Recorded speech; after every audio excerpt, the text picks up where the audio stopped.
Thank you, guys. Good morning, everybody. As just introduced, I'm Russell for Marketing Week. It's a pleasure to be here, and thank you all for coming. As you've just heard from Lynne, according to many measures anyway, the effectiveness of advertising is in decline. Media fragmentation obviously has proven challenging over the last 10 years or so, but more importantly, and perhaps more worryingly, large swathes of advertising often fails to connect with the very people it's supposed to. And that's not meant to, that's not us in here, the rarefied, privileged elites. It's prospective customers. This session is not going to be an exercise in harking back to the halcyon glory days, perhaps, of advertising in the 80s. There are still some gold standards has been built already this morning, shining examples of creative excellence that do, most importantly, drive business outcomes. We're going to dig into two brands that are case studies in best practice with two of the architects behind them. First up, we've got Ollie Gillmore, who's Group Planning Director of VCCP, which created, as you've just seen, Dairy Milk's current platform, A Glass and a Half for Everyone, which by most objective standards has been a huge success. Not only has it won a Kantar award, it's an IPA, I'll put my teeth back in, IPA award-winning work, and it's helped with rebuilding the brand. And in driving, according to the IPA paper, 261 million in additional revenue since it debuted in 2018. Welcome, Ollie. Thank you. Second, we've got Chris Goddard, who's the global marketing lead for Johnnie Walker, a brand front and centre in parent company Diageo's premiumisation strategy. Price has played a key part, of course, in driving value sales up. I think in your last financial statement by 34% last year, but it's been aided and abetted in terms of brand equity and fueled by the creative excellence that we've just seen indication of the Keep Walking platform. Now, I think in its 23rd year. Yeah. 24th. Yeah. Even better. And joining us again, we've got Lynne Deason, who will offer her own thoughts on what makes Johnnie Walker and Cadbury tick, or further thoughts on what makes Johnnie Walker and Cadbury tick. There is an opportunity for you guys to ask your own questions, so please do take advantage of that opportunity. I think we're given a heads up on how to use Slido, so please do throw your own questions, comments, challenges on anything that you hear in the next half an hour or so. Now, Ollie, if I can begin with you, VCCP were taking on a low ebb, I think, for Cadbury and Dairy Milk in particular. Again, according to the IPA paper, 2 million British households have stopped buying the brand, which is, of course, a challenge and an opportunity. And, of course, no successful campaign falls from the sky. It requires diagnosis. It requires due diligence, as does every brand strategy. We're not talking about creative geniuses locked in a room. We are. Definitely we are, yeah. Sucking on Marlboros and drinking bourbon a la Mad Men. If not more prosaic than that, there's definitely a lot of more work goes into it. So talk to me about when you took on the account, the diagnosis that you undertook, the process, and some of the conclusions, the origin story, if you will. Sure. Okay. Thank you. Lovely to hear some very kind words about our work and then get to talk about it. I think, so as you say, I mean, when we pitched for it, end of 2017, and in that IPA case, we talk about a national treasure in decline. Always good with a case study to kind of dial up the jeopardy from the outset. Talk about that risk, but I think that's a kind of fair summation of where they were. So the Cadbury brand as a whole was in decline. As you mentioned, Cadbury Dairy Milk, which is like the brand sort of bellwether, it's about 45% of sales. That was in decline. Penetration, key measure for FMCG brands. We lost 2 million households in 4 years, I think. So that was obviously cause for concern. And we said that at the same time, there's this issue with the brand feeling like it's losing its way. that there had been the takeover by Kraft, as it was in 2010. I think since then there had been a sort of slew of bad press. Some of it justified, some of it not. There were even rumours that dairy milk had changed its recipe when it hadn't. But the fact that it even got traction, we said, was interesting. You're kind of losing the benefit of the doubt. There had been very much a kind of emphasis on NPD. Like NPD has a role, but it felt like a lot of money had got on what dairy milk was being combined with versus building equity of dairy milk in itself.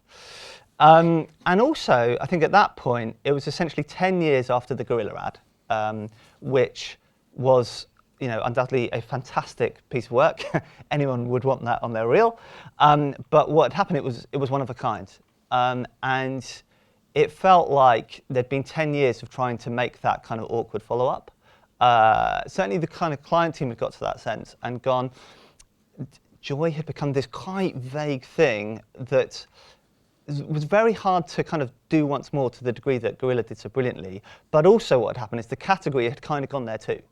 And everything had become a little bit overblown and hyperbolic. And we just went, look, you need to get back to the core of Cadbury.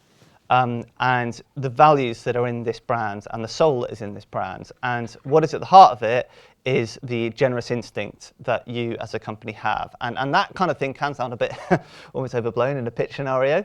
But I think we went, look, you've got this glass and a half asset. It's more than an asset. It's actually the kind of probably almost the most famous ingredient of any product in the country. That glass and a half is a demonstration of good ingredients in generous helpings. It is also a brand that has a kind of generosity of spirit in its founding. We learned that in Qual, and we said, let's get back to that. And the other thing as well was the kind of cultural context at that moment, because if you think back sort of 2017 time, you have, we said, selfishness is getting the headlines. Selfishness is what, if you look on your social feeds or in newspaper articles, all this stuff is about, like, whether it's rise of celebrity culture, selfie sticks, even kind of isolationism in politics. It's all quite selfishness. If you judged like humanity purely on this basis, you think we're all quite selfish. But actually, there's a generous instinct in all of us. And so we kind of went from that historic story to then going, this is what's culturally going on right now. Let's celebrate the generous instinct that is in all of us. Do it in everyday ways, like you just saw. That garage ad is deliberately like the most mundane transaction. but it's like those are the things that matter.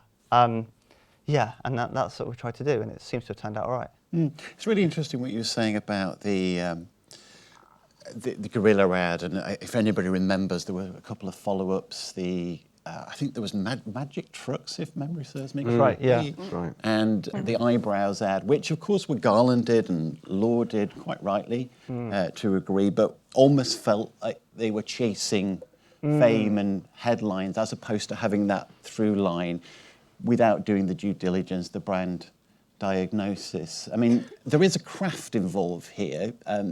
You don't just come up with a brilliant creative execution. You take time to research to see what resonates. Talk to me about the work that was done in terms of actually finding out what would work for customers before the actual creative execution. I think it was a combination of both the research and also just what we collectively felt. I think there was a sense of this way that both the brand and also the category had become, as I say, just quite detached. And there were some good ads after Gorilla, but it kind of had felt like there'd been this trail off. We'd heard in Qual this thing about, does Cadbury just seem like Cadbury anymore? Which was a sort of interesting thing to then play back to the clients. And I think it also meant, you see, some of those, again, conventions of the category in confectionery we go up against. There aren't kind of gratuitous eating shots in the ads. And at the start, that was like, oh, is that going to be a problem? But actually, one of the things, things like the quants pre-testing, which was all done with Kantar, showed that actually that's fine. You can still deliver what your key messages are, what the right brand impression is, and so on, and build those associations without necessarily doing those conventions. And if anything, to the point on difference, we were able to go, look, we're going to stand aside from everything else that's going on here by getting back to the soul of this brand, and that's going to feel quite different. And And we just felt like, a lot of, the advertising tropes were a thing to avoid. There's no music on the garage ads or all those storytelling ads. It's very, just scripts that are very short. When you look at those stories on paper, like they're minimal. So little happens. We just wanted to get away from everything and just cut it down and be this thing in the ad break that is a celebration of the everyday that makes it feel distinctive.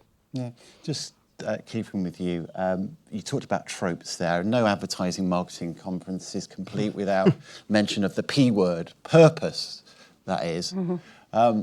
I noted again, forgive me for leaning too much on the IPA paper, but it's full of detail. You were wanting to avoid the bolted-on version of purpose.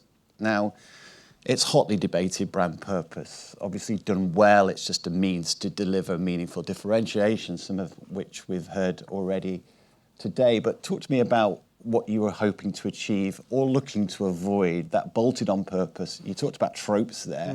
Purpose campaigns can feel a little bit generic and samey. You managed to achieve genuine resonance without feeling generic. I think we all felt that when we saw that garage ad there. Thank you. We drew a table. As planners, we kind of like to make tables and make things look opposites. And there was a point early on, actually, we did talk about, because, if you go the last 5 years, you've probably had this kind of growth of purpose type campaigns, as you say, and then we're maybe at a point where people are kind of going, is that really how things should be done? And we, I think, always felt that while it is a kind of purpose campaign, and we talk about that, it's very much intrinsic, sort of intrinsic purpose again in the IPA. It's about like rooted in the product, rooted in the brand's history, something the organisation can genuinely fulfil, and also just not being overblown about it. What I think happens with some kind of purpose campaigns is that this sort of like, what's the cultural bandwagon we want to jump on? We're going to find that wedge issue. We're going to kind of take one side and say, like, are you with us or against us? And it all becomes about like the things that divide us. And we said, no, we're not about political. We're much more about the personal. It's not about transient issues. It's about timeless, small acts of generosity like that. The small things with big meaning. And ultimately, that is therefore a brand that brings people together rather than being a brand that drives people apart. So we kind of found our own spin, I suppose, on purpose. Yeah. You can do purpose as long as you're authentic and you're not stretching to be what you're not. Lynne, what's stood out for you about the work that VCCP have done with Cadbury Dairy Milk in particular, in terms of building that emotional connection, resonance, and indeed relevance? You touched upon it a little bit earlier. If I can ask you to illustrate a little bit more about what stood out for you. Yeah, I think it's just tapping into that real insight and doing so in a way that connects intuitively with people. So the fact that we all do have that generosity within us, we all want to deliver those acts of kindness, and those stories that are brought to life so powerfully resonate instantly with people. But of course, the brand is at the real heart of that. And I think they just stand apart as being really different from other advertising. And what about and I think you made the point as well, it'd be good to get all thoughts on this, distinction and difference as well. We talked about the difference, but the distinction, the codes are baked into every piece of creative execution, which is no accident here. I'm going to bring Chris in because he's waiting patiently. Just on that question of distinctive assets, not to comment on the use of them by Cadbury and VCCP, but the importance of them. Yeah. You've got a very consistent and well-established brand platform. We'll talk about how you've evolved that in a moment, but you obviously make sure that there are cues. Talk to me about how you do that in Johnnie Walker advertising. Yeah, no, I mean, as you say, we're fortunate because we've got Keep Walking, which has been around for 24, 25 years. But beyond that, one of the things that we do actually in Diageo, as well as on Johnnie Walker, is we do an exercise, a quantitative exercise to understand what are the most recognised and distinctive assets that a brand has, which for us is the striding man, and it's the iconic label, the way that slanted label. So, and that's an exercise we do on all of our brands within the business. And then back to memory muscle, and consistency, just again and again and again, and they have to be present across all of the touch points. But beyond just the assets, there's tonal consistency, aesthetic. All of that has to be baked in, so you can kind of just create this year-on-year consistency. But no, it's quite a thoughtful, quantitative exercise that we've gone through to understand what are the ones that really work. And then you'll find some assets actually that aren't quite there yet, but you want them to be there. And then you might over-invest on them over time to get them to a position of high recognition and distinctivity. Yeah, I mean, it shouldn't be, but it almost feels like an exception in many ways, because there's a hell of a lot of tinkering and pursuit of the next shiny thing when it comes to advertising. A lot of really good platforms that have been dropped. It almost feels braver to continue for as long as you have. But you have evolved it, and we saw a little bit or a hint of illustration of how you have done that. I think Adele talked about being the same but different. So talk to me about how you tap into and ensure that you remain culturally and societally relevant, because you do operate in many, many different countries worldwide. Yeah, no, we're a big brand in more than 180 countries around the world, and they've all got various different stages of development. But it's a really interesting story, Keep Walking, because when it was originated back in 1999, it was all about personal progress. It was launched actually with Harvey Keitel as the protagonist, and it was about the resilience you have to overcome and how he overcame the issues of a theatre actor to be a film director, and he worked with Richard Branson. So it's very much about status and success. And what's remarkable about Keep Walking is the thought is very timeless. Progress itself is globally relevant and it's timeless. But of course, how it was back in 99 is a little different to what progress needs to mean now. So the stories that we tell, the people we work with, aren't about status and individual success anymore. And we did some work around 2018, actually, which was a pivotal point where we needed to get the brand really back on track to understand what does progress mean in today's context. And that's very much about collective progress and about working with communities that are able to move things forward for the many rather than the few. So the core of the idea is there, but the way in and the way in which we activate it, the partners we work with, has got that nuance, which is relevant for now. And I mean, the ad you saw was actually in 2021, in the heart of COVID, and we just wanted to give the brand a real shot in the arm and say, it's going to be all right, we can get out there, which was the intention of that. But no, very much have to evolve what that platform means, but it's a luxury having it. Yeah, I can imagine, yeah. Who knew that Jeremy Corbyn's 2019 general election campaign was inspired by Johnnie Walker? The many... Yeah, us and Jeremy. Not the few. Again, I'll remind everybody that there is an opportunity to ask questions. You can do that via the Slido app. I don't know whether or not anybody has, but if there are any, then please do take this opportunity. Chris, staying with you, but I'll bring the others in. When it comes to, and again we heard from Lynne there, the importance of consistency regardless of channel. Yeah. Now, I have seen lots of examples of inconsistency for using a platform and a channel for its own sake over the years. So it is, again, standout when somebody seems to have a through line. Yeah. That they join the dots. So how do you make sure that that is the case? You have that holistic idea, but you use each and every platform, particularly digital platforms, to the best of their ability. Yeah, I think it sounds so obvious in a way, but one of the shifts that we've made is we don't start necessarily with the creative journey. We try and start with what we call connections planning, but understanding the points in which we need to influence the audience.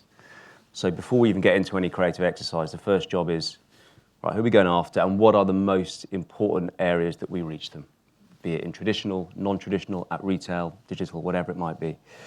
And then from there we build against that. So we don't sort of sleepwalk into what we might have done in previous years. We try and find the right points of connection first. And then we of course have got the luxury of a really consistent visual identity and purpose and everything else, which enables us visually for it to be quite consistent. But to your point on digital specifically, we've made quite a lot of leaps actually with having direct relationships with a lot of the media platforms. So we have, very frequent conversations with Pinterest or TikTok and Meta and Google so that we can understand what works in platform and make creative to that, which, historically actually there were instances where we were making TV ads and just cutting it down, sort of hoping it worked. Did that a lot. And now we're really having more interaction directly with platform owners. And the other thing is we've created some tools. We've got a tool called Creative X that we use on our Johnnie Walker business that gives us real-time feedback on all of our assets. Is it working? Is it optimized? Are you getting the right click-throughs? Is the framing right? And just changes, which again helps us get more efficiency and effectiveness on those particular assets. We also use another tool, actually, a great tool called Dragonfly, which is an AI tool which enables you to track how your creative is viewed and understood so that you're getting the greatest bang for your buck in those particular channels. So I guess there's been a real leap in the last couple of years to making work fit for channel rather than cracking the big, sexy TV ad and then sort of letting everything else flow. Yeah, and it's almost shocking that in 2023 we should be talking about doing that, but there's a hell of a lot of, that'll do, we'll stick that out on. Or at the other end, there's a lot of fiddling around using new digital platforms for their own sake, as I say, without that through line.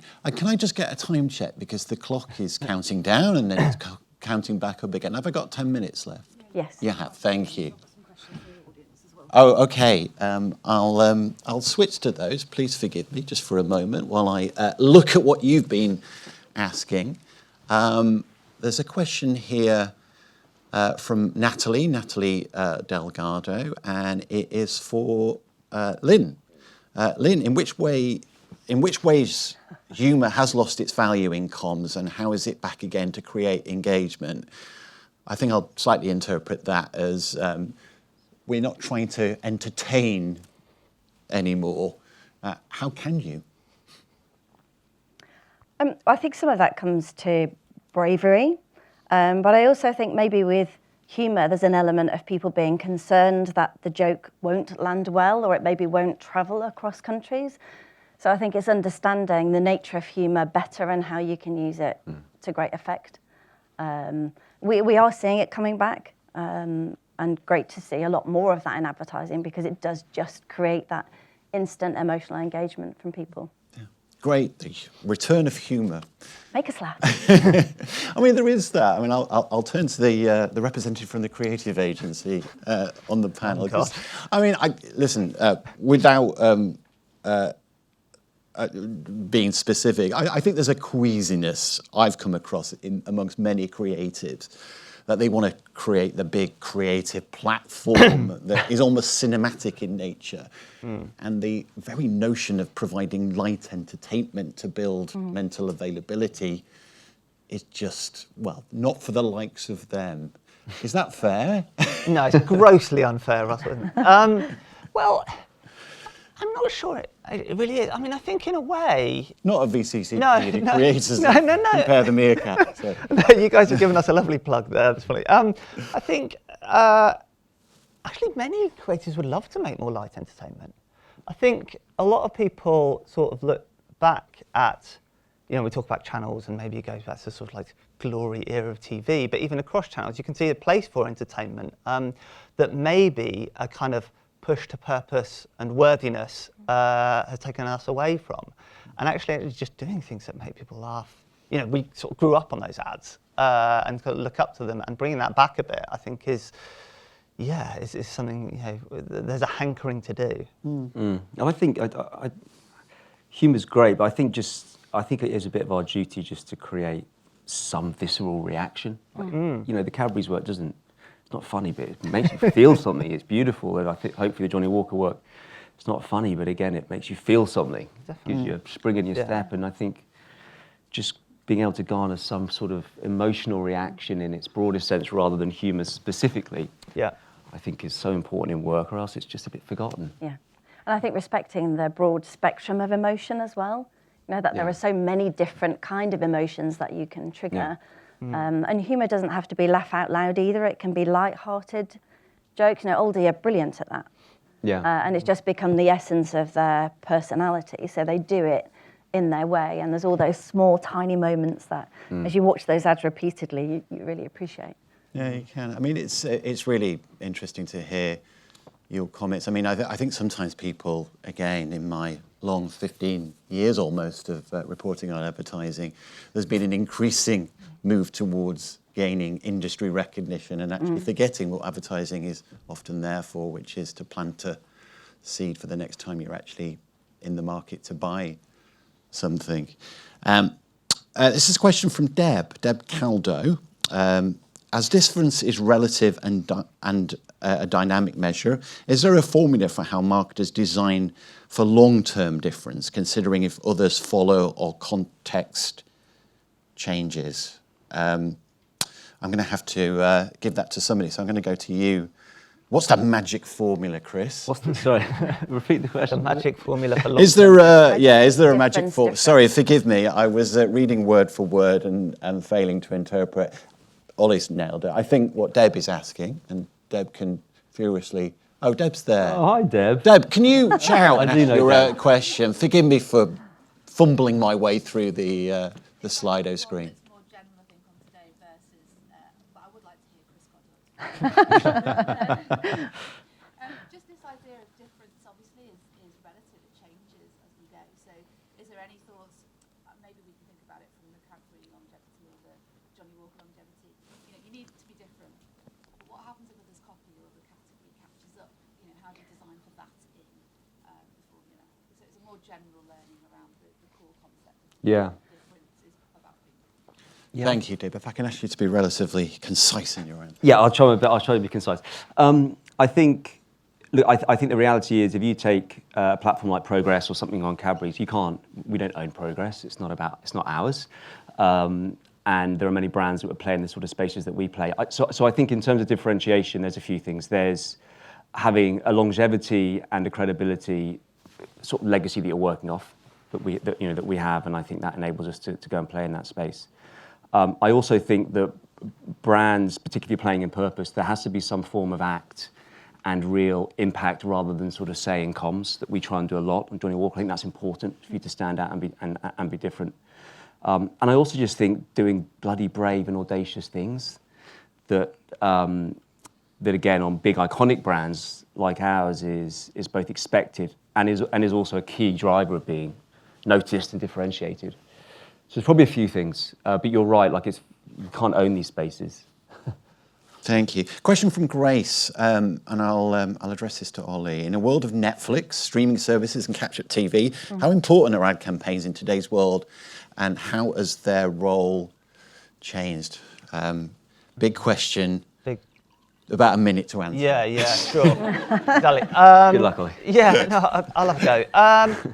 So, I mean, absolutely, this is it. People talk about the challenge of the skip ad button is our biggest threat. But I suppose just to give a small, maybe illustrative example is that, so on Cadbury, for example, we talk about storytelling and story doing, which we sort of like to think is nice wordplay. But so you've got the storytelling TV ads, which is kind of bedrock, but then the story doing is what we do in seasons at Easter and Christmas. And we go, well, if we're all about celebrating and inspiring generous instinct, let's actually do that in seasons. And so the seasonal work, so where you saw, that came from a sense of, okay, people have had 10 years of John Lewis or John Lewis Me Too's doing that kind of let's all cry on the sofa at Christmas ads, which again was amazing when it started. But to the point of difference, when we presented back, the first thing we did was made a mini Christmas ad break and go, look, that's what Christmas looks like on your telly.